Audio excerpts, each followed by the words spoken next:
Hello students, आज एक बहुत ही छोटा टॉपिक जो हम सबों को जानना बेहद जरूरी होता है, इसके को लेकर उपस्थित हैं। आज के टॉपिक में है भारत की चौहद्दी। तो आइए हम लोग जानते हैं चौहद्दी। चौहद्दी शब्द जो बना है चौ और हद। हद का मतलब होता है बाउंड्री या सीमा, बाउंड्री या सीमा। तो चारों ओर से ये भारत की चौहद्दी है, भारत के चारों ओर से जो सीमा है और उस पर कौन कौन अवस्थित है, आज इसको जानने का प्रयास करते हैं। हम लोग इसको डायरेक्शन दिशा के माध्यम से जानने का प्रयास करते हैं। जैसा कि मैंने पहले ही बताया है कि दिशाएं जो होती है, मानचित्र पर जो दिशाओं का अवलोकन किया जाता है वो ऊपर में उत्तर होता है। ये मानचित्र है, इसका ऊपरी हिस्सा जो है ये हमेशा याद रखें, ऊपर की ओर उत्तर होता है, और जो सबसे बॉटम का पार्ट होता है वो दक्षिण होता है। जो हमारा राइट हैंड है इस पर पूरब होता है, और जो हमारा लेफ्ट हैंड होता है उस पर पश्चिम होता है।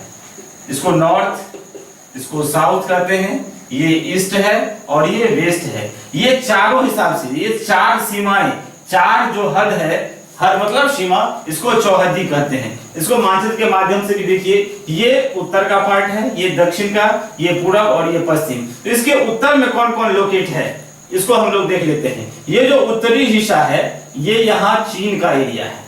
चीन के साथ साथ ये पार्ट जो देख रहे हैं यहाँ पर ये नेपाल है। तो उत्तर में चीन और नेपाल स्थित हो गया। लेकिन इसको और शॉर्ट से याद रखने में ये पूरा का पूरा सीट जो है वो ढका हुआ है हिमालय श्रृंखला से। तो हम इसको हिमालय पर्वत भी कह सकते हैं। अगर आप मोटे तौर से याद रखें तो सिर्फ हिमालय पर्वत उत्तर में याद रखें। उत्तर में क्या आ गया? हिमालय पर्वत। और यदि सूक्ष्म में जाए तो यहाँ चीन और आप नेपाल कह सकते हैं। दक्षिण की जब बात करते हैं, जो मानचित्र के हिसाब से सबसे दक्षिणी हिस्सा जो है ये हिंद महासागर है। सबसे दक्षिण में हिंद महासागर है, और हिंद महासागर के ही दो पार्ट, इधर ये अरब सागर और ये पूरब का पार्ट ये है बंगाल की खाड़ी।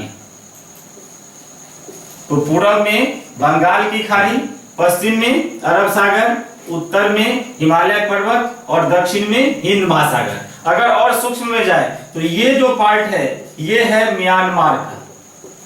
तो आप पूरब में इन दोनों को जोड़ सकते हैं, म्यांमार और बंगाल की खाड़ी।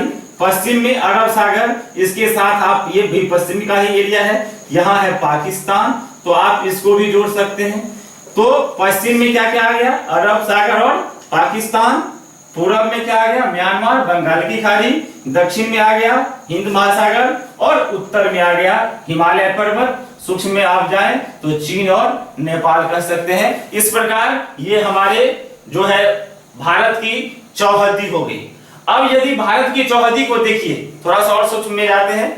अगर भारत की चौहद्दी को देखें तो ये जो पोर्शन आपको दिख रहा है, ये जो नीले कलर में आपको दिख रहा है, ये समुद्री तट रेखा वाला क्षेत्र है, और ये ऊपर जो जा रहा है ये स्थलीय सीमा रेखा वाला क्षेत्र है। तो भारत की स्थलीय सीमा रेखा जो है वो 15,200 किलोमीटर, ये जो कुल लंबाई है ये 15,200 किलोमीटर है, जो भारत के लगभग 18 राज्यों के 92 जिलों से होकर गुजरती है। तो ये कुल जो ऊपर का स्थलीय भाग है ये लगभग 15,200 किलोमीटर है, और ये दक्षिणी का जो क्षेत्र आप देख रहे हैं ये 6100 किलोमीटर ये लगभग आता है ये एवरेज में। और यदि द्वीपों के साथ इसको हम जोड़कर देख लेते हैं तो ये 1716 किलोमीटर, जो विभिन्न द्वीप, इसमें लक्षद्वीप और इधर अंडमान निकोबार द्वीप समूह जो बंगाल की खाड़ी में, और ये अरब सागर में लक्षद्वीप, ये कुल मिलाकर 1716 किलोमीटर होता है। तो दो स्थलीय सीमा और समुद्री सीमा,